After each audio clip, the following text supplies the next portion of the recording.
Our focus on the program today is going to be on the oil and gas industry and, of course, how it works very closely with the maritime industry, because both of them are supposed to be promoting local content as much as possible. And I'm being joined on the program by the Director General, Nigerian Chamber of Shipping, Ife Anazonwu Akerele. Thank you so much, Ife, for joining us this morning. Thank you very much. Good morning, Harriet. Well, let's just start. You're the Director General of the Nigerian Chambers of Nigerian Chamber of Shipping. Now, what are your thoughts as regards development in the maritime sector, especially shipping? Yes. Let me first of all say that I'm happy you're focusing on the maritime sector, because for a long time we've been an intangible but tangible source of income for Nigeria. Shipping is fast becoming very, very important in the life of a Nigerian businessman. And we've got laws that can empower us now. It's always existed, the shipping industry, but was fairly dominated by foreigners because there was nothing really protecting the Nigerian ship or potential ship operator. So the maritime industry is becoming, it's growing. There's positive, there's potentials. We've got 2 laws now that is giving us a lot of headway. What laws are those? You had the cabotage law, which came out in 2003. That's the coastal law that's supposed to ensure that everything within the Nigerian waters, it's similar to the Jones Act you have in America, where every operation, maritime operation within Nigerian waters must be carried out by a Nigerian, vessel must be owned by a Nigerian, the vessel must be built in Nigeria, the crew must be Nigerians. It's there on paper, not real yet because of lots of challenges, but it's there. And with that, that's a head start. Then you had, following a few years after, the Nigerian it's a Local Content Act. It's a very long-winded act, Nigerian Oil and Gas, blah, blah, blah, but it's the Local Content Act. That is being operated in the oil and gas industry. And the maritime sector is also under that act and stipulates that lots of maritime operations, upstream operations, that is people who service the oil companies, are favored. Nigerians are favored. These are all acts that have become laws that will help the indigenous operator. Okay, so you mentioned the oil and gas, the Local Content Act, which mostly focuses on the oil and gas industry, and the maritime industry is also under that law. Now, we know that we have the Nigerian Content Development and Monitoring Board. They are supposed to monitor as much as possible how much local content we have in the oil and gas industry. And, of course, that's also one of the mandates of the Nigeria Chamber of Shipping as well. Okay, Nigerian Chamber of Shipping is basically a stakeholders advocacy body. Right. We like to shout loud where there's a problem and give advice, negotiate, dialogue. We're not a regulatory body. We work very closely with government regulatory bodies. But what the NCDMB does is they look after the local content from a holistic point of view. They ensure that fabrication is Nigerian. They ensure that anything within the industry is done by Nigerians as much as possible. They're achieving a lot of progress in the engineering sector, fabrication sector. The maritime sector is still sort of hobbling along, but it's coming up.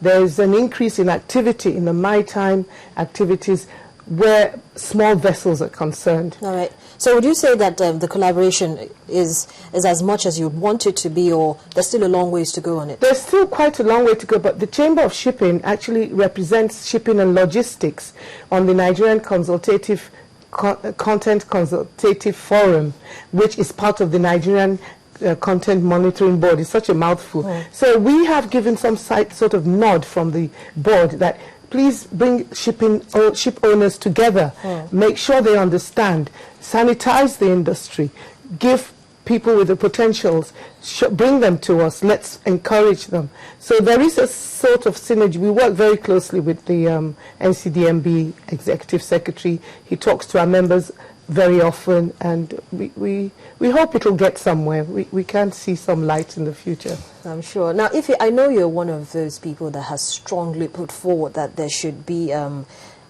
more dialogue between local and foreign players to improve the skills of Nigerians who happen to be in the maritime sector and the oil and gas sector. How successful has this been? I think we're gaining ground because I just want to stay focused on what we really should do. Advocacy. I'm a very, very ardent follower of advocacy. I believe knowledge gives power. You can't just stand up and scream laws, and then how do you implement these laws if you don't understand it? So the Chamber of Shipping continues to do everything possible to ensure that knowledge is dispensed properly. And we are gaining ground. We have a course called Understanding Cabotage and Local Content. We run it every quarter, and we have seen the response has been very positive.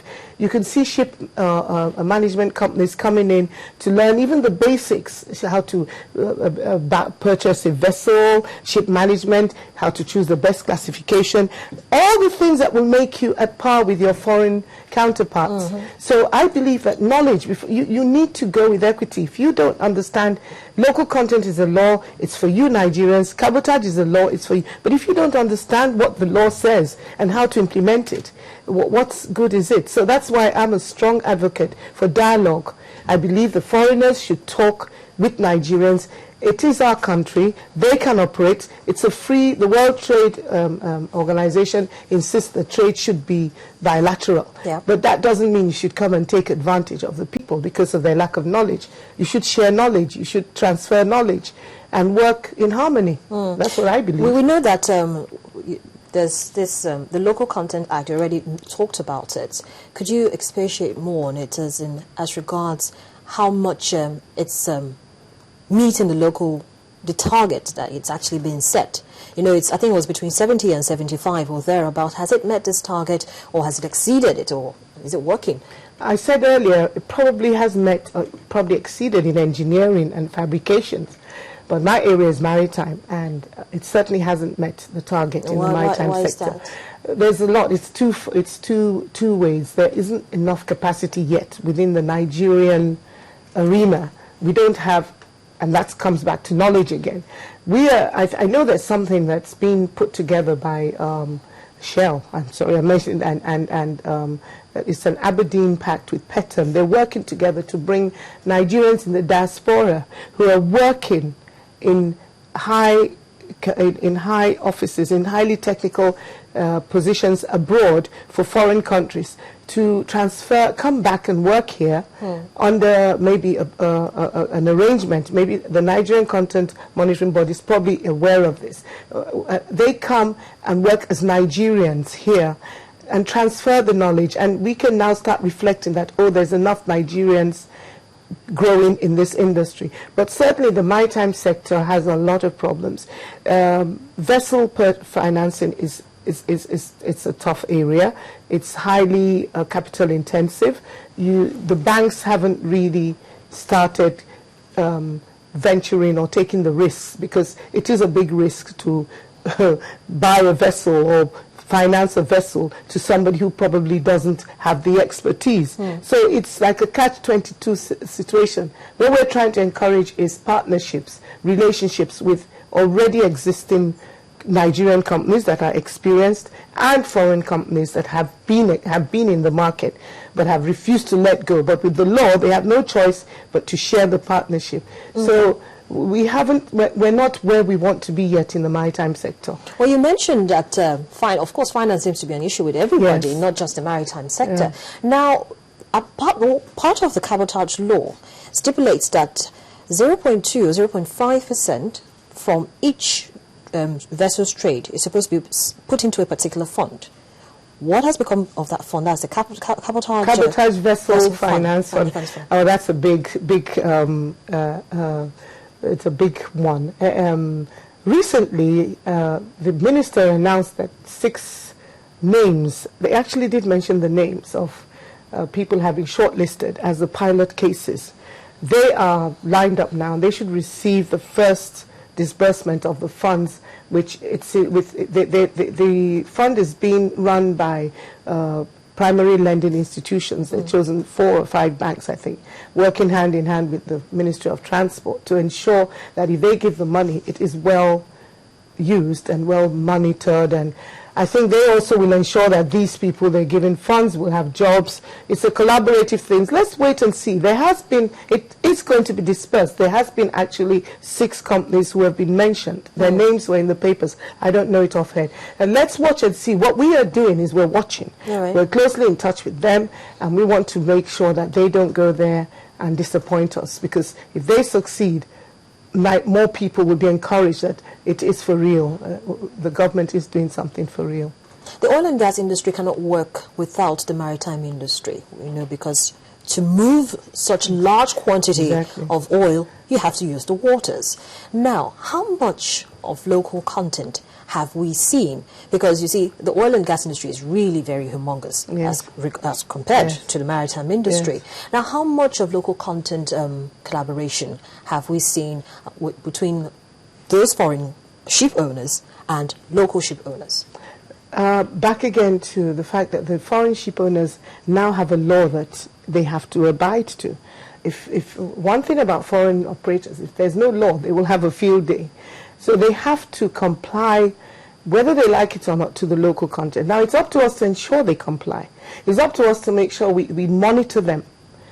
Unfortunately, the local content is a very strong and dedicated and determined body. But I think they lack a bit of capacity, because they are probably under-capacitated, because their job is so big. So I'm praying that something will come up, another way of monitoring, so that they can make sure that any foreign company that circumvents the law, most foreign companies are trying their best to stay within the local content requirements. They're trying their best to ensure that they have the percentage stipulated of Nigerians. They are also looking at transfer of ownership. But how real is it? How can we, where's the statistics, where's the reports, where's the quarterly reports of, yes, we've seen 30 foreign vessels and 20 out of them have complied.